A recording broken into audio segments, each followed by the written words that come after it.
आपण ह्या शेवग्याच्या शेंगा घेतलेल्या आहेत. ह्या तुम्हाला बाजारामध्ये सुद्धा भाजीवाल्याजवळ पाहायला मिळते. ह्या माझ्या घरच्याच आहे, माझ्या घरी झाड आहे आणि ह्या एवढ्या रुचकर आणि खूप स्वादिष्ट आहे. घरच्या असल्यामुळे खूप गोड आहेत. बाजारामध्ये आपल्याला याच्यापेक्षा खूप लांबीनं मोठ्या दिसतात, पण कधी कधी काय होते बाजारात कडू लागतात, आपल्याला माहीत नाही राहत कोणत्या घ्यायच्या काय घ्यायच्या. तर सहसा अशा छोट्या शेंगा पाहून बाजारातून आपण खरेदी करू शकता. तर ह्या इतक्या पौष्टिक आहे. याचे गुणधर्म जर तुम्ही ऐकले तर याच्यामध्ये इतकं कॅल्शियम आहे भरपूर प्रमाणात.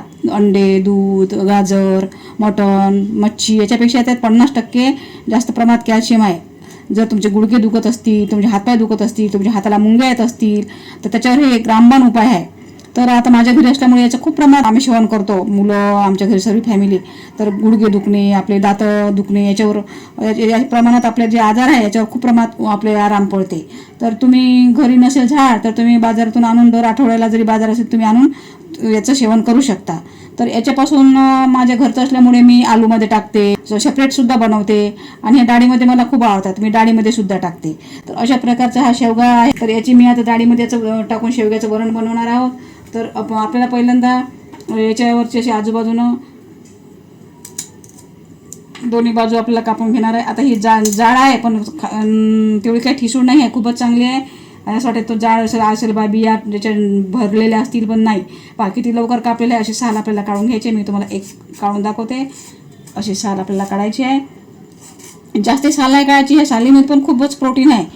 ह्या जे शेंगा आहे की नाही, शेवगा याचे फुलं पानं काहीच वाया जात नाही. फुलापासून चटणी बनते, जशी आपण मेथीची भाजी बनवतो तशी त्याच्या पाल्यापासून सुद्धा भाजी बनते. ते बघा, हे अशा प्रकारचे आपल्याला छोटे छोटे असे करून घ्यायचे आहेत. हे बघा, पावसाळ्यातच किती लवकर आणि याने कापत आहे. आता हे मग याचे 2 होतात. आता आपण मोठे असले की आपल्याला खायला चांगले. अशा प्रकारे आपण याचे काप करून घेऊयात. आता अशा प्रकारे मी ह्या सर्व शेंगा कापून घेते. तर आपण बनवूयात शेवग्याच्या भाजीचं वरण. तर आपण ह्या सर्व अशा कापून घेतलेल्या आहेत, याच्यावरचे सालं काढून घेतलेले आहेत. तर याला आपण थोड्याशा पाण्यामध्ये वाफवून घेऊयात, कारण जेव्हा आपण वरण शिजवतो त्याच्यात नाही टाकायचे आहेत, कारण त्याच्यात टाकले की ह्या पूर्ण अस्ताव्यस्त होऊन जाते, कांड्या दिसते, एकजीव होऊन जाते. तर आपल्याला तसं नाही करायचं आहे. बऱ्याच महिलांना हे माहिती नाही की कशा करावं लागतात. तर हे आपण वाफवून घेऊयात. मग वरणाला जेव्हा फोडणी देतो तेव्हा ह्या फोडणीमध्ये टाकून द्यायच्या आहेत. तर याच्यामध्ये आपण थोडीशी हळद घालूयात. हळद घातली की याची टेस्ट चांगली वाटते. हळद मीठ घालून घेऊया आपण याला. आणि खूप उकळू नाही द्यायचं, असं फक्त वाफ द्यायची आहे. वाफेनच त्या नरम होतात आणि मग वरणामध्ये पण शिजतात त्या. असं मीठ घालून घ्यायचं. मीठ बेतानच घालायचं आहे, कारण हा रश्शासहित पूर्ण शिजवलेल्याचा कस तो सर्व आपल्याला वरणामध्ये टाकायचा आहे. म्हणून मीठ हे बेतानच टाकायचं आहे आणि नंतर आपण वरणामध्ये सुद्धा टाकतो. चला तर गॅस पेटून आता याला आपण गॅसवर ठेवूया. पावर आपण मोठा ठेवायचा आहे. याला यानेच फिरवून घेते मी. हळद लागली पाहिजे सर्व याला. असं आपण करून घ्यायचं आहे. जेवढ्या मोठ्या असतील ह्या तेवढ्या खायला रुचकर लागतात आणि ह्या अशा आपल्याला चोरपून खायच्या आहेत पूर्ण याचा कस काढून. तर अशा प्रकारे आपण याला वाफवून घेऊयात. शेंगा आपल्या उकळत आहेत तोपर्यंत आपण हे कुकर लावूयात. अंदाजे तुरीची डाळ घेतली आणि अंदाजे चणा डाळ घेतली आहे. तर याला स्वच्छ 2-3 पाण्याने धुवून शिट्ट्या काढून आपण शिजवून घेऊया. तर चला तर मग आता डाळ धुवून आपण कुकर लावायला घेऊयात. ही डाळ आहे आपण 3 पाण्याने धुवून घेतलेली आहे. त्याच्यामध्ये पाणी टाकलेलं आहे. आता याच्यामध्ये याला आपण कुकरचं झाकण लावून 3 शिट्ट्या काढून शिजवून घेऊयात. इकडे एक उकळी आलेली आहे याला शेंगाला. तर शेंगा आपल्या झालेल्या आहे बऱ्यापैकी. ह्या दिसतात आपल्याला अशा हे, पण खूपच लवकर शिजतात. असं वाटते की याला किती ह्या म्हणजे कठीण असतील, रट असतील, पण बघा शिजले की नाही हे. आणि मग आपण आपल्या वरणामध्ये सुद्धा आपण एका उकडीमध्ये 2 उकडीमध्ये होऊन जाते. खूप शिजले की मग हे याचे फोत्रं अलग होऊन जाते, दाणे अलग होऊन जाते. ते आपल्याला चांगलं नाही वाटत खायला सुद्धा. आता हे आपण झाकून ठेवून देऊयात. वाफेवरही होते. गॅस बंद करून ठेवून देऊयात. तर ही आपली तुरीची डाळ आणि चण्याची डाळ आहे, शिजवून तयार आहे, छानपैकी शिजलेली आहे. आता आपण याचं फोडणीचं साहित्य बघूया. मीडियम आकाराचे 2 कांदे आहेत आणि छोटे छोटे 2 टमाटे आहेत. हे धनेपूड घेतला 1 चम्मच, तिखट घेतला 1 चम्मच, हळद अर्धा चम्मच घेतला आहे आणि स्वादानुसार मीठ घेतलं आहे. गॅस पेटून आपण आता हे गंज ठेवत आहे. याच्यावर गंज गरम झालेला आहे. याच्यामध्ये आपण तेल टाकूयात. तेल आपण 1.5 डबला, मी 1.5 डबला टाकते माझ्या भाजीच्या क्वांटिटीनुसार. तुम्हाला किती लागते तर तुम्ही टाकू शकता. आता याच्यामध्ये मोहरी टाकूयात. आता आपण जिरं टाकूयात, कांदा टाकूयात, थोडा हिंग टाकलेला आहे याच्यामध्ये. तुरीचं वरण म्हटलं की हिंग हा टाकावाच लागतो. मी प्रत्येकच भाजीत टाकते, कारण का तुरीची डाळ पचायला जड राहते, हिंगामुळे ते हलके होते, म्हणून हा थोडासा आपला प्रयत्न पचण्यासाठी. बऱ्याच जणाला तुरीच्या डाळीमुळे ॲसिडिटी होते, म्हणून सिंगल तुरीची डाळ न करता त्याच्यामध्ये चना डाळ किंवा मसूरची डाळ किंवा मुगाची डाळ ॲड करून जर केली तर ॲसिडिटी होत नाही. तर आता आपण कांद्याला परतून घेऊया आणि याच्यावर एक झाकण ठेवूया. 1 मिनिट झालेला आहे. कांदा पाहू आपण शिजला काय. तर कांदा लालसर होत आहे, बऱ्याचपैकी झालेला आहे. एकदम लालसरही नाही करायचं आपल्याला, मऊ झाला पाहिजे. आता याच्यामध्ये आपण टोमॅटो टाकणार आहोत. कांदा आणि टोमॅटोला आपण 2 मिनिट मऊ होऊ देऊ. 1 मिनिट झालेला आहे. आपण पाहूया टोमॅटो शिजले का. तर टोमॅटोसुद्धा मऊ झालेले आहेत. हिंगाचा सुद्धा आपल्याला छान सुगंध येत आहे. बऱ्यापैकी मऊ झालेले आहे टोमॅटो. आता याच्यामध्ये आपण घेतलेले मसाले टाकूयात. मी पुन्हा याच्यामध्ये एक पदार्थ ॲड केला आहे. हे आहे मेथी पावडर, घरीच दळलेला आहे. वरणामध्ये छान चव देते. ऑप्शनल आहे, तुम्हाला टाकू वाटत टाका, नाही तर काहीच हरकत नाही. आता हे सर्व आपण एकत्र करून टाकून देऊया त्याच्यामध्ये.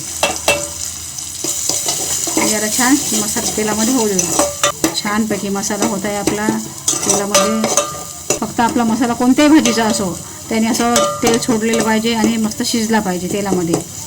बघा, तुम्ही बघू शकता छान तेल सोडलेलं आहे.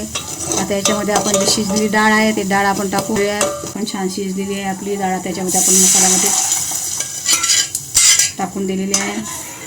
फिरवून घेऊया.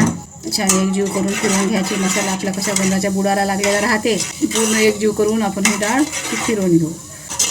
आता ही डाळ जास्त पातळही नाही आणि जास्त घट्टही नाही. आपल्याला पोळीसोबतही भातासोबतही अशी खाता आली पाहिजे, अशा प्रकारची आपण क्वांटिटी ठेवायला पाहिजे. कुकरमध्ये डाळ आपली काही राहिलेली आहे ते घेऊन आपण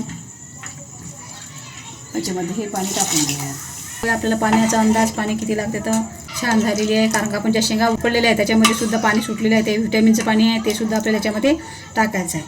आता ह्या शेंगा आहे, ह्या शेंगा आता आपल्याला वरनं डायरेक्टच टाकून द्यायच्या आहे. हे बघा, याला पाणी सुटलेलं आहे. याच्यामध्ये पूर्ण व्हिटॅमिन आणि मिनरल सर्व त्याच्यामध्ये उतरलेले आहे. याच्यामध्ये ए व्हिटॅमिन आहे, डोळ्यासाठी सुद्धा चांगलं आहे.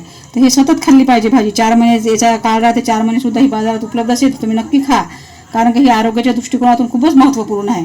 तर हे आता शेंगा याच्यामध्ये आपण ह्या पाण्यात टाकून देऊयात. मुलांना सुद्धा खाऊ घाला. कंटाळा करतात मुलं अशा भाज्या खाण्यासाठी. आता आजची पिढी खात नाही अशा भाज्या. त्यांना चविष्ट पाहिजे, नवीन नवीन बाजारात आलेलं. हर एक वेळेस आपण बाजारातलं नाही आणून देऊ शकत. एका उकडीमध्ये ह्या शिजतात, मऊ होतात. पाणी असल्यामुळे आपल्या वरणाला पुन्हा पाण्याची क्वांटिटी वाढलेली आहे. याला एक उकळ काढू घेऊ आपण. ही शेवग्याच्या शेंगाची डाळ शिजायला ठेवू. पावर आता मोठा करायचा आहे आपल्याला. 1-2 उकडी काढून घेऊयात. 4-5 मिनटं झालेली आहे. आपल्या डाळीला छान उकड आलेली आहे, कारण आवाजच येत आहे उकडीचा. एकदम छान मस्त. पहा बरं किती छान वाटतं. शेंगा याच्यामध्ये किती छान वाटत आहे. मस्त टमटम फुगलेल्या शेंगा. झाली आपली शेवग्याची डाळ तयार. साध्या सिंपल पद्धतीने खूप चवदार लागते. पौष्टिक तर एवढी की विचारूच नका. करून बघा. घरी झाड नसेल तर बाजारातून तुम्ही दर आठवड्याला किंवा कधी जात असाल मार्केटात, आवर्जून आणा तुम्ही ह्या शेंगा. तुम्हाला वाटेल की ताई काही खोटं सांगते. जर एखादा ठेंगणा मुलगा असेल तुमच्याकडे छोट्यापणापासून किंवा काही त्याची उंची वाढत नसेल तर तुम्ही ह्या शेवग्याच्या शेंगा, त्याचं सूप वगैरे त्याला जर खाऊ घातलं तर त्याची उंची नक्की वाढते. तर हा उंचीसाठी सुद्धा एक उपाय आहे, कारण हे झाड इतकं उंच आहे, याला पाणी टाकायची गरज नाही, कुठल्या खताची गरज नाही. आपोआपच बिना यानंच इतकं उंच बितवला. झाडाचा फोटोसुद्धा काढून दाखवणार आहे. असे ठेंगण्या लोकांसाठी सुद्धा सुरुवातीपासून प्रयत्न करायचा. मग ते एकदम मोठे झाले, त्यांची वाढ झाली तर मग काही खाऊ घातलं तर ते नाही होत. 7-8 वर्षाचा, 10 वर्षाचा, त्याच्यावर आपल्याला त्याला उंची माहीत पडते, तेव्हा आपण हे हमखास खायला दिली पाहिजे. मुलांची उंचीमध्ये सुद्धा वाढ होते. तर अशा प्रकारे आपली ही शेवग्याच्या शेंगाची डाळ तयार झाली आहे. झाकून ठेवूयात आपण आणि गॅस बंद करूया. डाळ आपली थंडी झालेली आहे. झाकण काढून बघूया. छान प्रकारे शेंगा वर नाचत आहे. बघा कशा हलक्या फुलक्या झालेल्या आहेत. आता आपण हे आपल्या बाउलमध्ये काढून घेऊयात.